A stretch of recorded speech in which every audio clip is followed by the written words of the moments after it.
আসসালামু আলাইকুম সবাইকে। আজকে আমরা গ্লোবাল ফাইন্যান্সের 4 নাম্বার চ্যাপ্টার শুরু করব। এর আগে আমরা যেটা করেছিলাম সেটা গ্লোবাল ফাইন্যান্সের 3 নাম্বার চ্যাপ্টার শেষ করেছি। 3 নাম্বার চ্যাপ্টারে ছিল হলো গ্লোবাল ক্যাপিটাল মার্কেটস। আজকে হচ্ছে 4 number chapter foreign exchange market.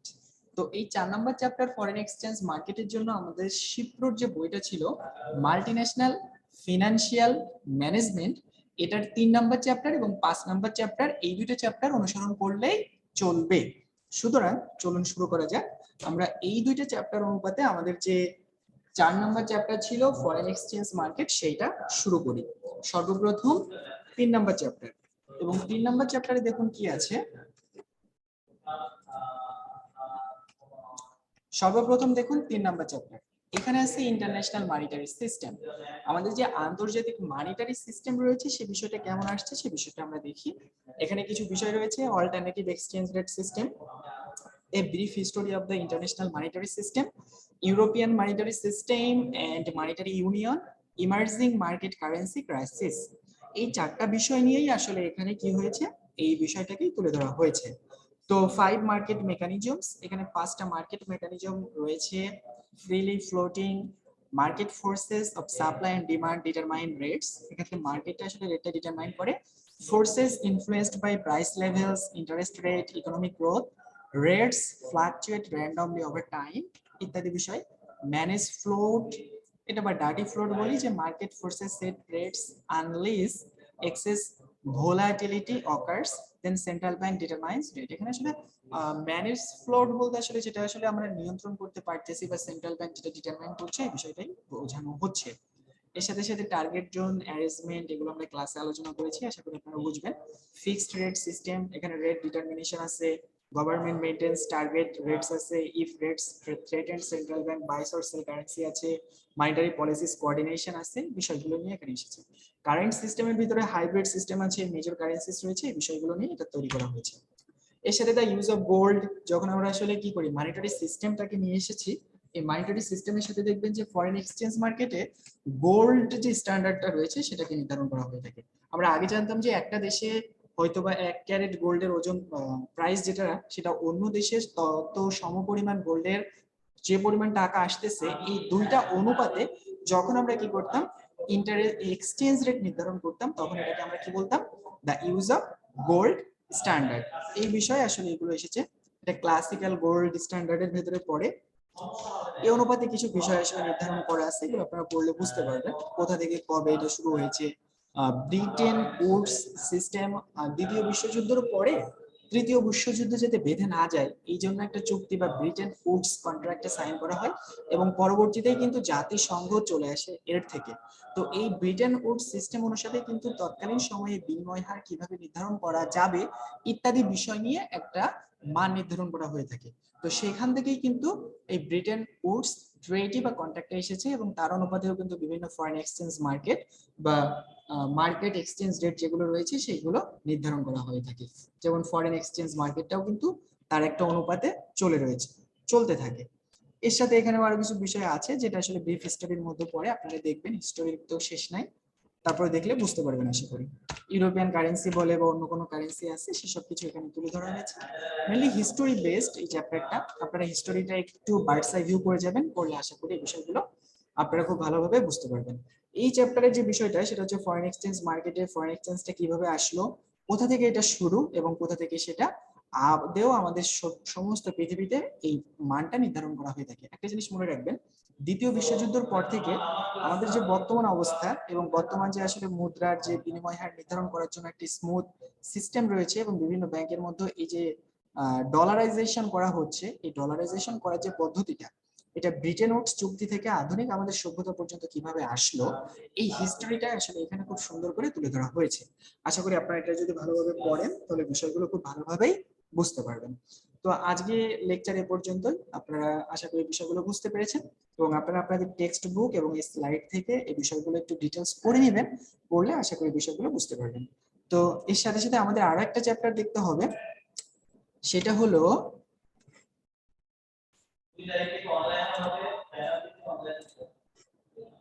5 number chapter. 5 number চ্যাপ্টারে যে বিষয়টা রয়েছে সেটা হলো আমাদের multinational monetary system, the balance of payments and international linkages. এই চ্যাপ্টারের সাথে সাথে আমাদের এই বিষয়টাও দেখতে হবে, the balance of payment and international linkages. তো এইখানে আমাদের যে বিষয়গুলো দেখতে হবে সেটা হলো আসলে ব্যালেন্স অফ পেমেন্টসটা কি। আমরা তো জানি যে ব্যালেন্স অফ পেমেন্টটা হলো যখন ইন্টারন্যাশনাল মার্কেটে যখন পেমেন্টটা কিসে হয়, গুডস এন্ড সার্ভিসেস যখন বোথ আমরা কি করি এক্সচেঞ্জ করি, তখন যে বিষয়টা থাকে সেটাকে বলা হচ্ছে ব্যালেন্স অফ পেমেন্টস। আর যখন আমরা শুধু কি করি হিসাবটা অনলি ট্যানজিবল আইটেমস এর করি, আমি কি বললাম আর আপনি বলেন কেন ক্লিয়ার হচ্ছে না?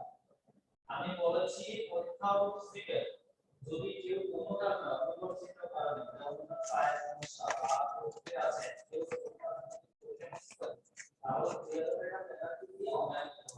এই ক্ষেত্রে আমাদের কি হচ্ছে যখন ব্যালেন্স অফ ট্রেড হচ্ছে তখন হচ্ছে অনলি ট্রেসেবল আর ট্যানজিবল আইটেমস এর ট্রান্সফার বা সেলিং যে বিষয়টা আছে হিসাব, এটা শুধু তখন আমরা হিসাব করি।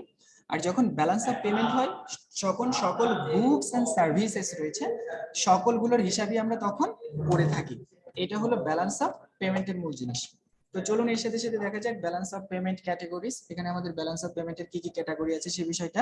The international flow of goods services and capital, আমাদের আন্তর্জাতিক যে ফলো রয়েছে সেটা গুডস সার্ভিস এবং ক্যাপিটালের ক্ষেত্রে কি হতে পারে, coping with current account deficit, এবং কারেন্ট অ্যাকাউন্ট ডেফিসিটের সাথে কপি করার জন্য কোন কোন বিষয়গুলো রয়েছে সে বিষয়গুলো আমরা এখানে দেখতে পাবো। The balance of payment BOP আমরা এটা পারপোজ ধরি, এটা measures all financial and economic transactions over a specified period of time।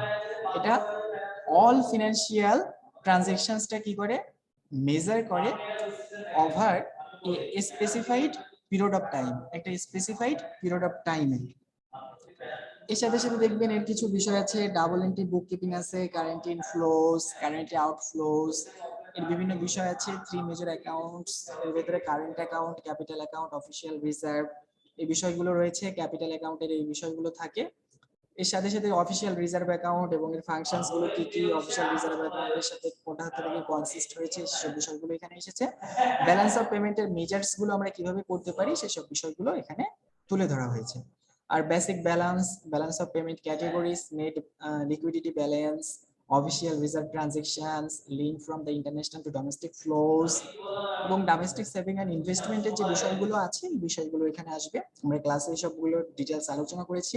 National spending কি সে বিষয়গুলো আমরা এখানে তুলে ধরেছি। ন্যাশনাল স্পেন্ডিং বলতে যে বিষয়টা দুটো বোঝাচ্ছে, যে পার্সোনাল স্পেন্ডিং প্লাস ইনভেস্টমেন্ট, এবং এর সাথে সাথে এই বিষয়টাই এমফেসাইজ করে। এবং the international flow of goods services and capital, এটা কিভাবে আসতেছে, এটার ইফেক্ট কি সেটাও কিন্তু আমরা এখানে তুলে ধরেছি। এবং এই ইফেক্ট গুলোর সাথে সাথে কিন্তু কারেন্সি ডেপ্রিসিয়েশন, প্রোটেকশনিজম, এবং এর সাথে সাথে অন্য যে বিষয়গুলো রয়েছে সেগুলো কিন্তু এখানে রয়েছে। এখানে currency inflation, currency depreciation, trade imbalance improves, trade balance initially deteriorates, net change in trade balance. এখানে কারেন্সি ডেপ্রিসিয়েশন মানে হলো যখন একটা দেশের অনুপাতে যখন অন্য দেশটা কি করতেছে আপনার কি করে, একটা দেশ অনুপাতে অন্য দেশের হচ্ছে কারেন্সির দামটা বেড়ে যাচ্ছে, সেই ক্ষেত্রে আমাদের কি হচ্ছে কারেন্সি অ্যাপ্রিসিয়েশন হচ্ছে। এবং এক দেশ অনুপাতে যখন কি হচ্ছে আমাদের কারেন্সির দামটা কমে যাচ্ছে তখন কিন্তু কি হচ্ছে কারেন্সি ডেপ্রিসিয়েশন হচ্ছে।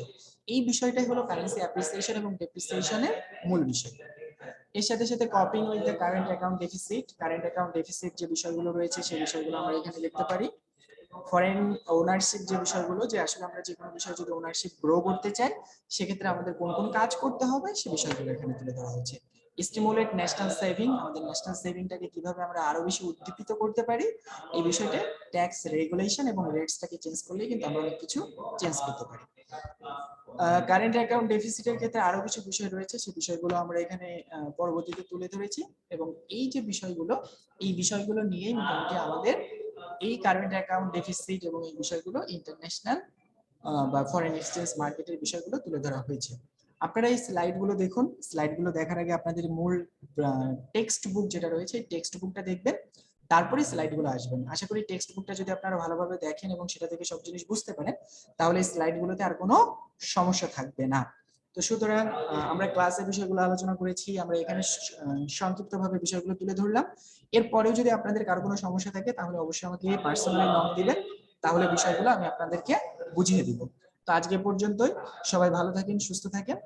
আজকে আল্লাহ হাফেজ।